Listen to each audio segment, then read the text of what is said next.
তো দেখো তো আমরা হ্যাকারের আইডিয়া কিন্তু ব্যান হয়ে গেছে। আমরা রিপোর্ট মারার কারণে কিন্তু ব্যান হয়ে গেছে। চলো শুরু করা যাক।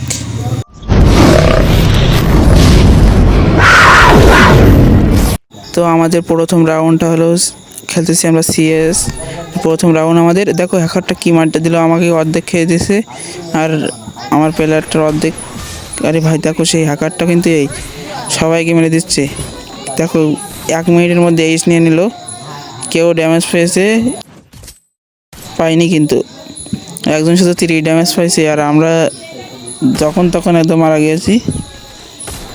দেখো দ্বিতীয় রাউন্ডে আমরা দেখা যাক কী করা যায়, দ্বিতীয় রাউন্ডে কোনো বুয়ে আনতে পারি কিনা। তো দেখো কি মেরেছে, আমরা সোলো হয়ে গেছি। আরে ভাই হ্যাকারটা কিন্তু এই আল্লাহ, হ্যাকারটা কোথায় যাচ্ছে আমরা খুঁজে পাচ্ছি না। হ্যাকারটা কি একাই স্কোয়াড মেরে দিচ্ছে মিনিটের ভিতরে। আমাকে কিন্তু হেডশট এই প্লেয়ারটাকে হেডশট মেরে দিচ্ছে। আমরা তারাও রিপোর্টটা মেরে নিই, কারণ রিপোর্ট মারলে আইডিয়া ব্যান হয়ে যেতে পারে।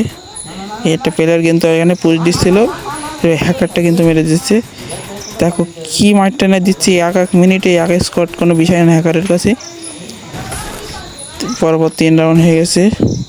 তো দেখো এখানে কি হয়, হ্যাকারটা কিন্তু মিনিটে সব স্কোয়াড সব দেখতে পাচ্ছে মনে হচ্ছে, আর সব আসছে 30 বেগে আর মারছে।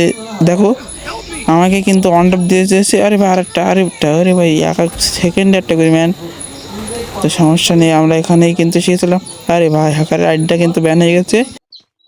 আমরা দেখতে পাচ্ছি হ্যাকারের আইডিটা কিন্তু ব্যান।